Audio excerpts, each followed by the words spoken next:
เจ้าบัดนี้ทั้งเราจะได้มาสาธิตวิธีการเบิ่งกะเวียกของพนักงานหรือของสมมติว่าข้าพเจ้าเองเป็นพนักงานเนาะหรือบ่จำเป็นต้องไปเบิ่งกระดานข่าว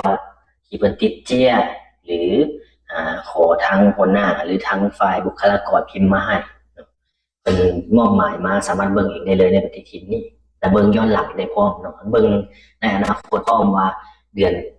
ต่อไปฮะหรืออีก2 เดือนต่อไปเพิ่นมาเวียกกะเวียกให้เฮาจังไดแน่ ทางเฮาก็สามารถวางแผนได้ง่ายขึ้นเนาะในการที่ลาพักบ่ไปเที่ยวบ่หรือว่าจัดแจงเวียกส่วนตัวเนาะเข้ามาในนี้ได้เลยเนาะอันนี้คือการเวียกที่ทางบริษัทมอบหมายให้ข้าพเจ้าเนาะ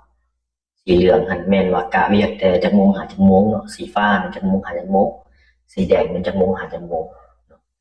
ละเอียดเลยเนาะตัวนี้จะเป็นตัวซอยทางข้าพเจ้าวางแผนให้กับตัวเองได้ง่ายขึ้น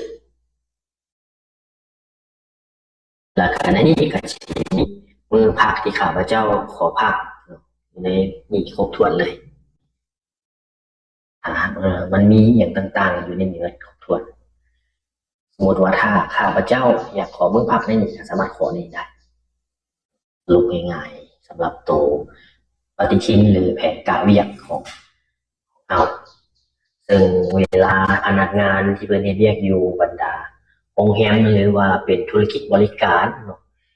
ที่เข้าถึงเครื่องมือประเภทคอมมอนอย่างต่างได้ยากก็สามารถเบิ่งได้เองในมือถือได้เลย